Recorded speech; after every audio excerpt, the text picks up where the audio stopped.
Ndabaramukije mwese muri ko murakurikirana ibiganiro vya televiziyo y'igihugu Kazuma kuri Kirundi twabateguriye zimwe mu ngingo ziyagize nizo zizi.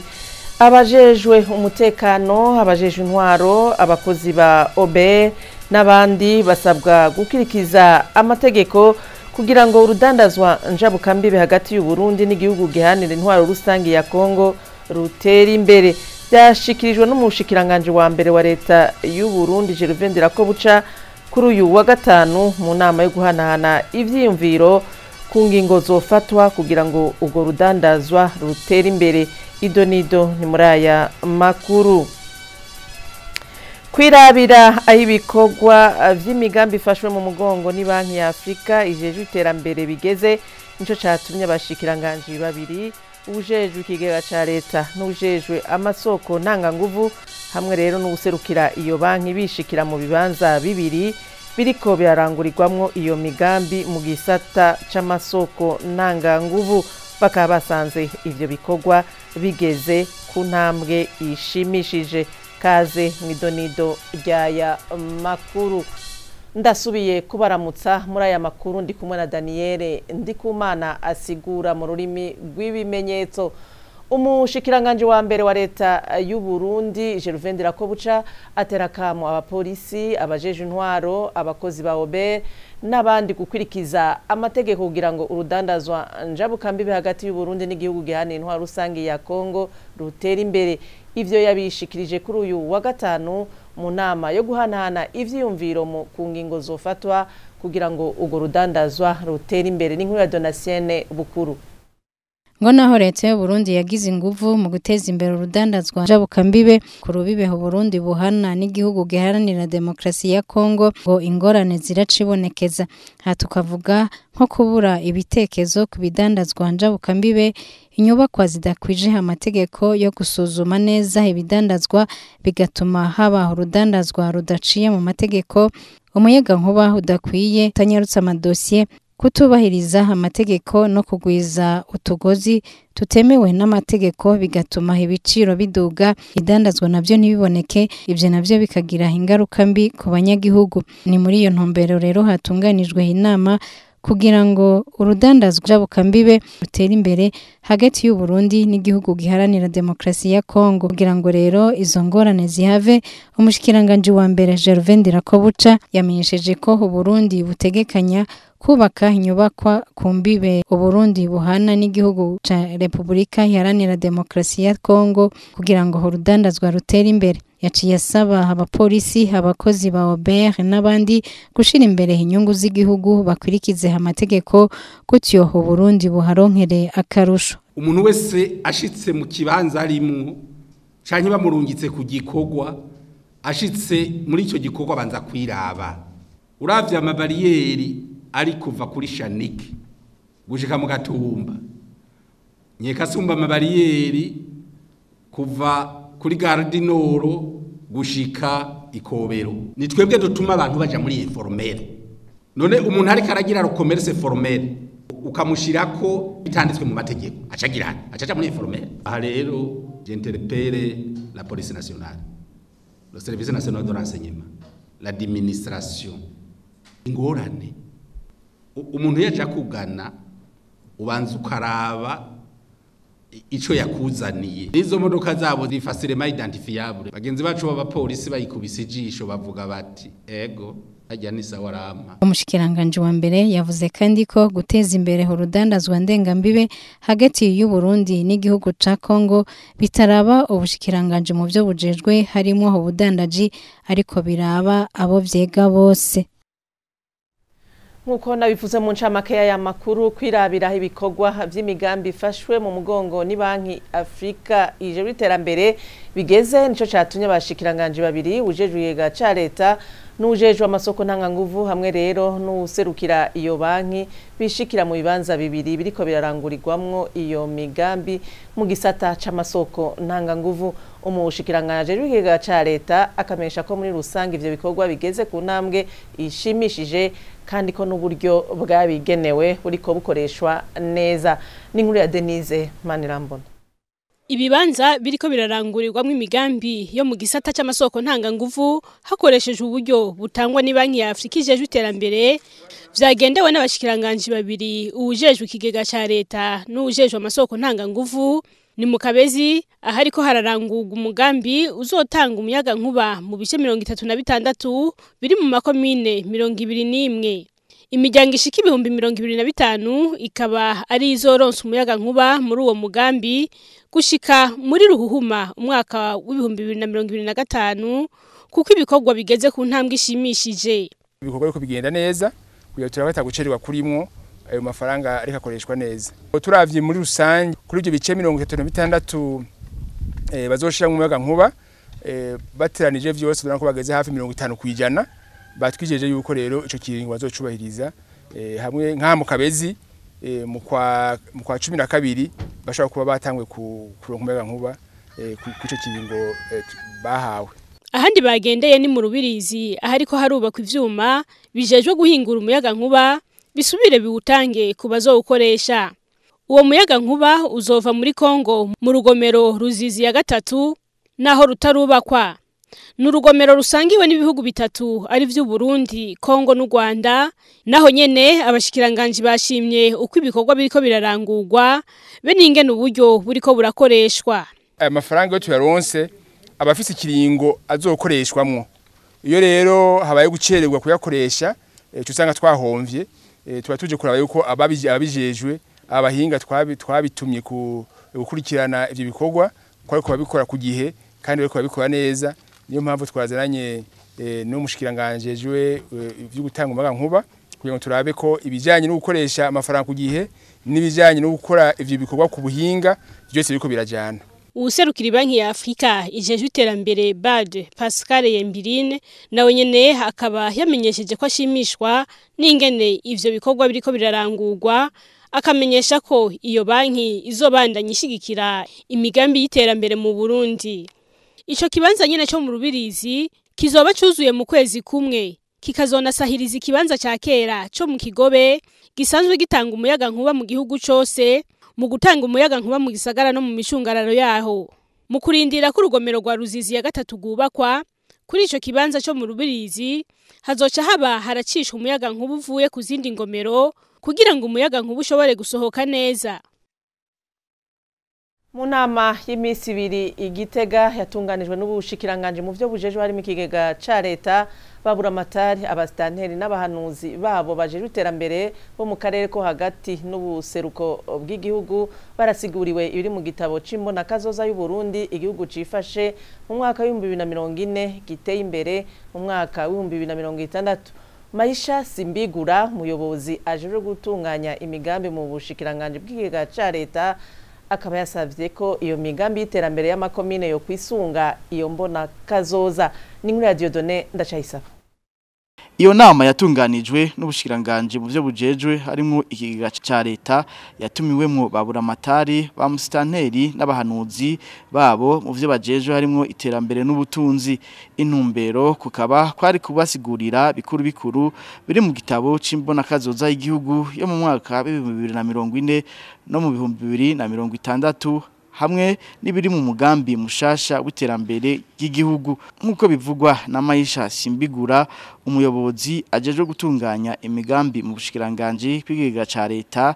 Ihangiro ko nuko mu mwaka wa 2040 Uburundi azoba ari igihugu gitekanye aho umuntu wese azoba abayeho neza, aho atamuntu azohitanwa n'ikintu gishobora gukingirwa, igihugu kizoba kiri ku rwego rwo guhiganwa n'ibindi bihugu mu bijanye n'ubutunzi biturutse mu guhingura mu kwimba ubutare. Ivyo vyose mwituze atawanja wangura. Ariko arasigurira abitavye iyo nama ibiri mu gitabo c'imbona kazoza y'u Burundi. Maisha Simbigura yamenyesheje ko iyo mbona kazoza ariko arasigurira abitavye iyo nama ibiri mu gitabo c'imbona kazoza y'u Burundi. Maisha Simbigura yamenyesheje ko iyo mbona kazoza ifise amahangiro 3, inkingi 5 n'intumbero 22.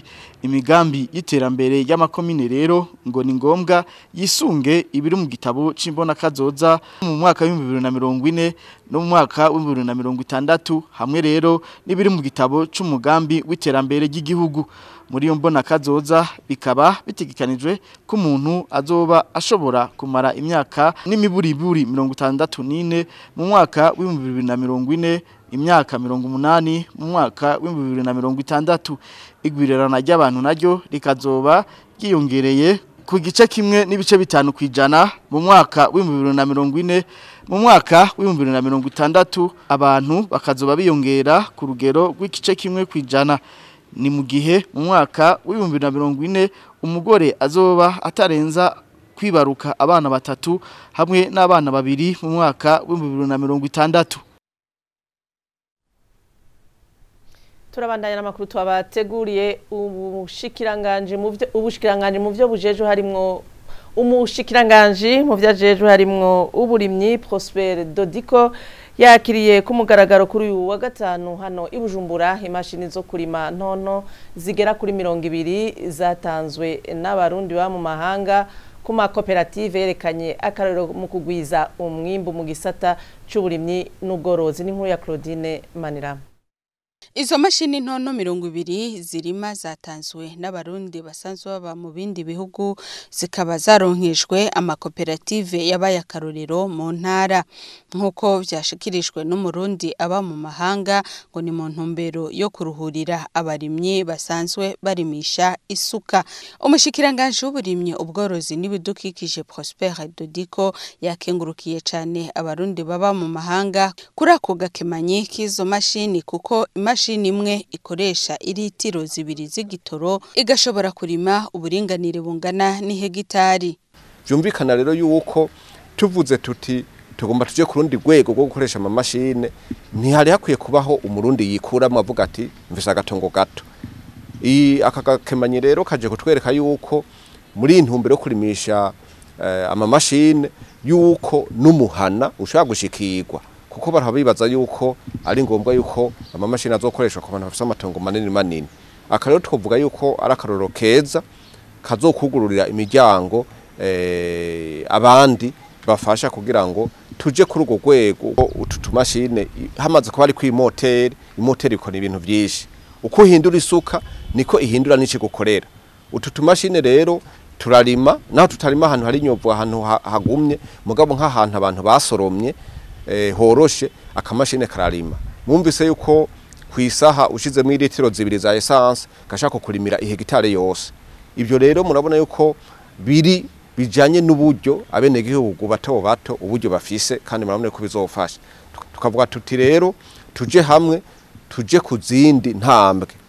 Twanabasabye yuko ubwa mbere bo genda bakaganira niyo societe yadukoze kugira ngo tuyihe icicaro ngaha mu Burundi ishobore kuzana ama mashine yo ku rwego rutandukanye butoyi ubukurikira buri hagati gushika no ku mashine ziri hejuru kugira ngo abarundi bazoba bamaze kubona yuko izo mashine zihari bashobore kuza kwigurira kuko mwabonye uko Diko yasavye amakoperative yaronkejwe izo mashini kuzibungabunga mbere no kugwiza umwimbu kuko ayo makoperative yatowe kubera ubwira n'umwete berekanye mu bikorwa byo kugwiza umwimbu. Prosper Dodiko yemereye abarundi baba mu mahanga mbere n'abanyamahanga ko leta y'u Burundi yitegure gushigikira imigambi yabo haba mu bisata by'ingenzi mu kubaka amazu y'ingenzi ibibanza by'iratiro nko ku kiyaga Tanganyika n'ibindi.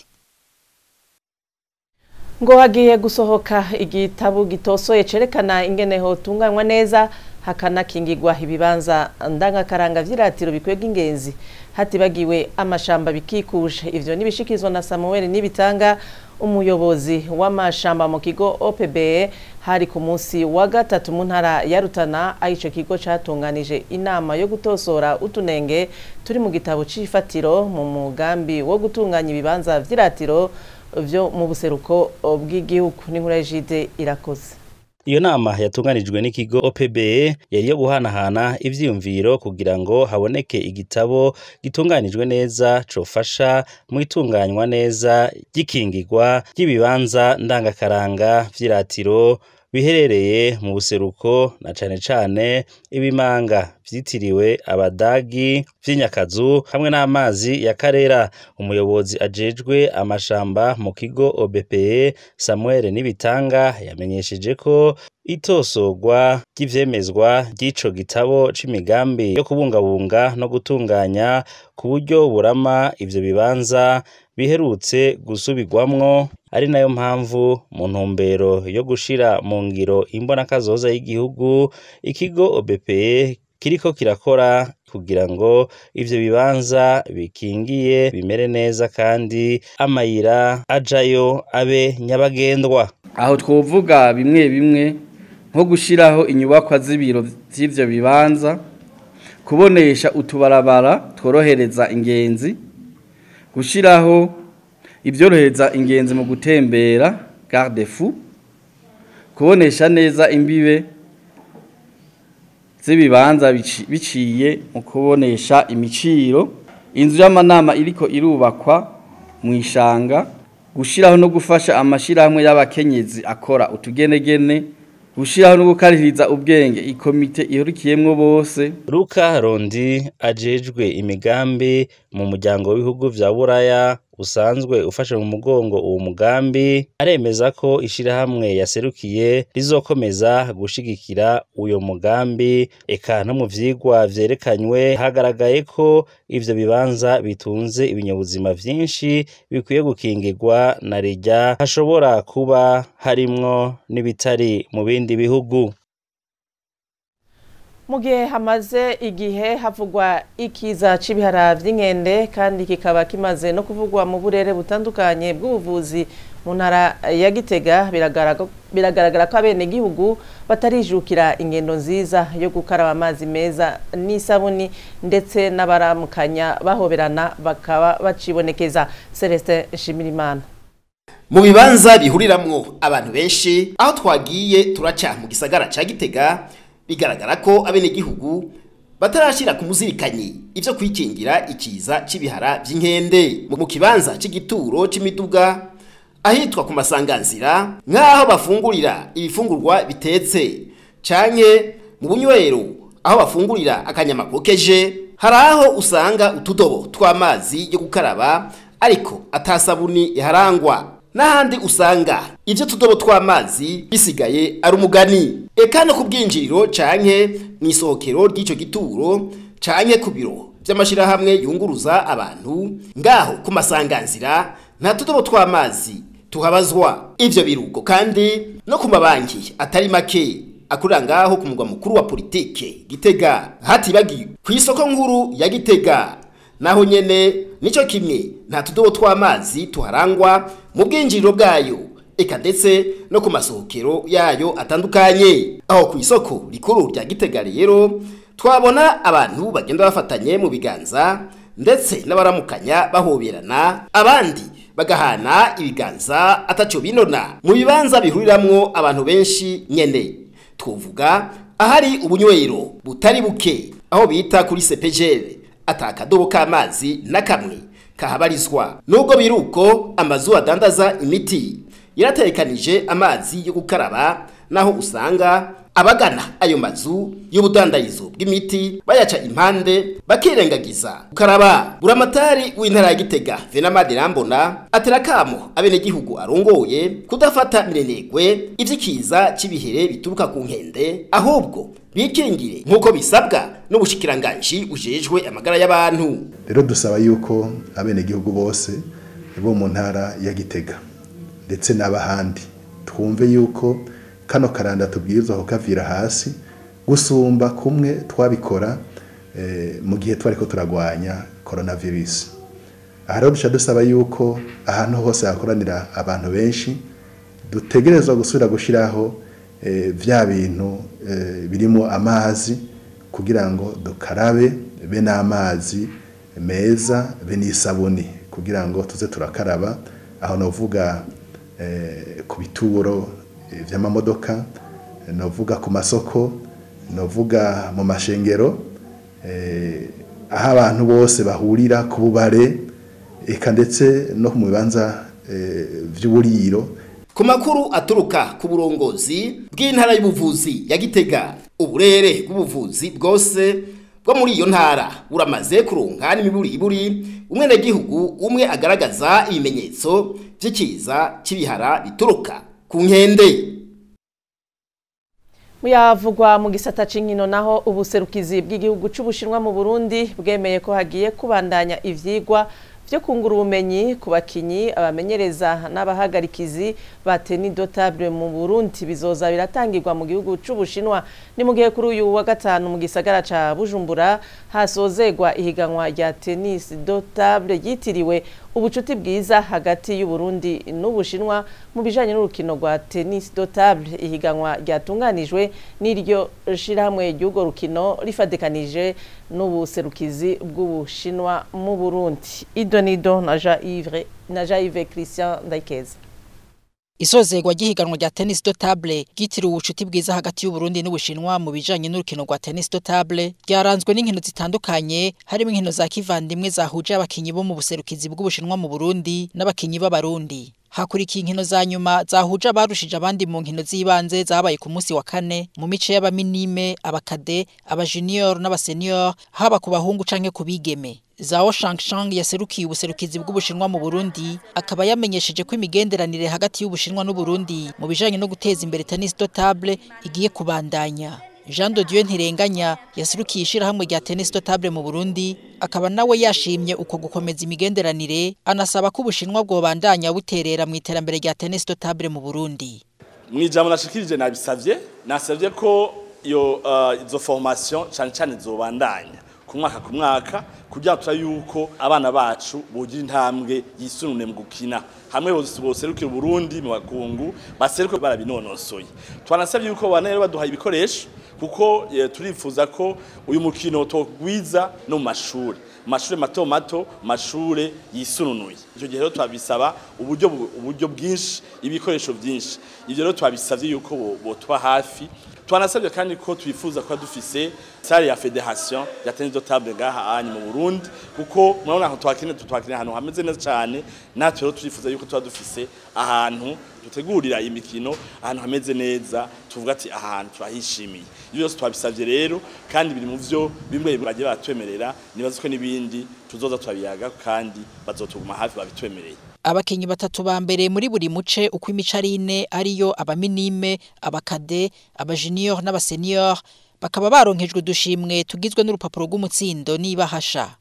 Ababaye aba mbere bakaba hejuru y'ivyo baronkejwe n'igikombe. Muyavugwa mu makungu naho Israel yasubiriye gutera ibombe igaza ahantu hari ishure aho abantu 40 basize ubuzima.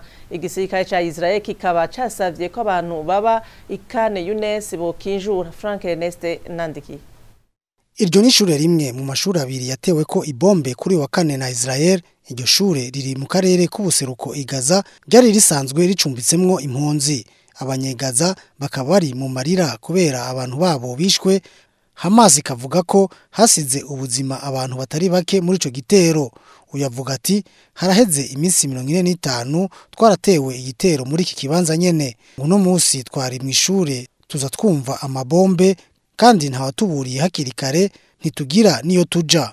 Nkuko bimeze iyo habaye mwene ivyo bitero, leta ya Israel ivuga ko yagize ibitero ku banywanyi ba Hamas binyegeza muri ayo mashure. Mu gihe ingwano imaze amezi 11 muri Palestina amabombe aguma ahategwa. Igisirikare ca Israel gihamagarira abanyapalestine gukinjura mu burere butandukanye biha Younes. Uyu ati tumaze guhunga gashika inshuro 15 karahagije. Turi abasivile sitwe twatumye ingwano yaduka, turi abene gihugu kubera iki ari twe turiko turahasiga ubuzima. Abategetsi ba Qatar, Egypte na Leta Zunze Ubumwe za Amerika bahamagariye Israel na Hamas gusubira kugiranira ibiganiro byo guhagarika intambara. Mu itangazo ryasohowe n'ivyo bihugu bitatu itariki 15 myandagaro uyu mwaka niyo yashinzwe ko hazoba inama i Cairo canke i Doha. Nayo muri leta zunze ubumwe za Amerika abahiganira ikibanza c'umukuru w'igihugu Donald Trump umukandida w'aba Republike na Kamala Harris umukandida w'aba Democrate barabandanya kwiyamamaza bompi bemeranije yuko bazohurira mu kiganiro bita face à face kwigenekezo rya 10 Nyakanga n'inkuru ya Diomet Hategekimana. Kuva Imalahago ahaba Donald Trump agira subire kuduza kariro kimiyamamazo. Uwo mukandida wabo mu mugambwe w'aba Republicain yafashe ya mbere mu kwiyumvira ikiranga misi cinge nazohangana mu kiganiro bita face à face muri rw'ifaransa n'uwo bahiganwa Kamala Harris umukandida wabo mu mugambwe w'aba Democrate aguma atera intambwe mu biharuro ngereranyo bita sondage. Donald Trump yamusavye ko ibiganiro bogira vyoba bitatu kumbonesha kure zitandukanye.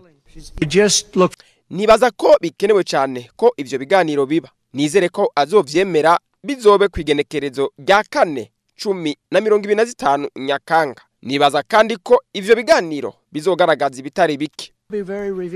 Kamala Harris nawe yemeye ko ivyo biganiro vyoba. Ndaryohewe ko nawe yumva ko bikenewe ko hoba ikiganiro itariki 10 Nyakanga. Ndamurindiranye gishika nizere ko azoza. Mbega none wumva wo kwisanzura kuzogira ikindi kiganiro? Nzoryoherwa kandi dusubiye guhangana mu kiganiro inyuma y'itariki 10 Nyakanga. Uwo mukandida wabo mugambwe w'aba Democrate rero ntaco avuga kuzindi genekerezo zibiri ariko ngo ariteguye kuzohangana n'uwo bahiganwa. Kuva genywe aramaze kwegeranya amafaranga menshi y'imfashanyo kandi amakoraniro y'imiyamamazo atunganya aguma yegeranya ibihumbi n'ibihumbi by'abantu. Ibiharurongereranyo sondage muri rw'ifaransa biheruka vyerekana ko umwanya yatakaje yamaze kuwiriha ivyatumye uwo bahiganwa Donald Trump ahindura umukenyuro wo kwiyamamaza.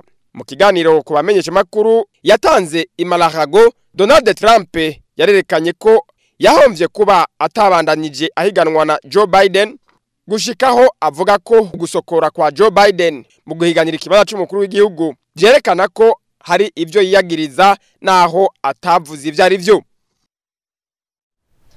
Tugarutse ku makuru avuga ahiwacu mu makuru ajanye no gukinga ibiza n'isibe tubashikana ku mugwa mukuru wa politike Gitega ahari bimanga bibangamiye inyubako n'abazibamwo mu makartier atandukanye agize uwo mugwa mukuru wa politike. Ivyo bimanga bimwe bimwe ikigo Obuha caravyubatse neza mu gihe ibindi bitigeze bikorwa bikabandanya bibangamira abene gihugu. Idonido na Ejide Irakoze. Aho ni kwibabara rya kabiri muri quartier Nyamugari ihana urubibe na quartier Karera ahasanzwe hari ikimanga kibangamiye abene gihugu n'inyubako zabo. Ico kimanga kimaze konona ibitari bike abene gihugu twaganiriye bafite ubwoba ko aho buca imvurirwa bashobora kubangamirwa n'ingaruka z'ico kimanga. Natwe dufise abana nkuba abana baguma bita mu bimanga aha tikibaza imvura iguye. Aha abana bacu bazogira ikibazo haro n'ababepfo mu mwonga bimutse ubu bapanze ku mabarabara bari bafise amaparasera barayataye. Nkubo haro n'abana bangahe bavunitse mu mvura baravunitse turaja kubavuza ubwo bwose n'uburyo amaparasera agoma sidagurika dushiramwe uburyo nukuri aha ntitubana n'ukuntu tuzobigenza. Ivyo biruko mu gihe ikimanga cyo kwibabara rya mbere aho nyene muri quartier Nyamugari cahoze kibangamiye inzu cubatswe neza ubu abene gihugu bahaba bavuga ko ataco binona yamara abene gihugu bo kwibabara rya kabiri bo bavuga ko batabona igituma babasimvye bakibaza ko bakuwe ku rutonde rw'abazofashwa ngo ikimanga kibageramiye gisanugwe.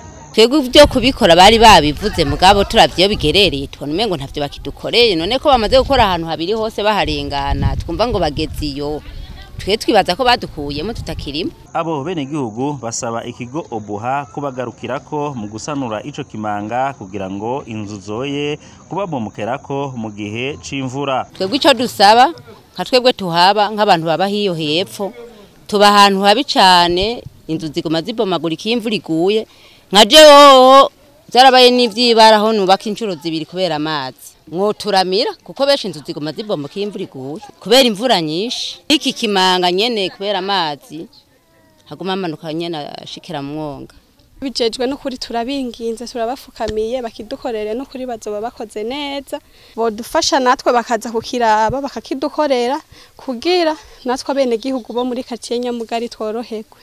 Ibindi bibanza birangwamwo ibimanga twaciyemwo twasanze bimwe bimwe biriko birasanurwa naho atabakozi twasanze ku kivi ngo batwiganire uko ibikorwa biriko biragenda aho tukavuga nko muri quartier ya Bwoga ya mbere ahandi naho hari bimanga bene ivyo hari aho usanga abenegihugu bariyungunganije mu gutera ibiti n'ivyatsi bifata amazi bigatuma ivyo bimanga bitakiri intambamye ku benegihugu bavyegereye aho naho ni nko muri quartier Shatanya aho bita ku kimanga kwa Filipo muri quartier Rukoba naho hari ikimanga kibangamiye abenegihugu inyubako ndetse nibarabara rica iruhande y'ico kimanga abenegihugu twaganiriye batashimiye kuvugira kuri mikro zacu batumenyesheje ko bafise icizere yuko ico kimanga kizosanurwa ari uko iryo barabara cegereye rikozwe aho naho nta sango baramenya. Aha rero niho dusozerera amakuru y'ikirundi twari twabateguriye nk'abanshimiye mwese mwayakurikiye murakoze.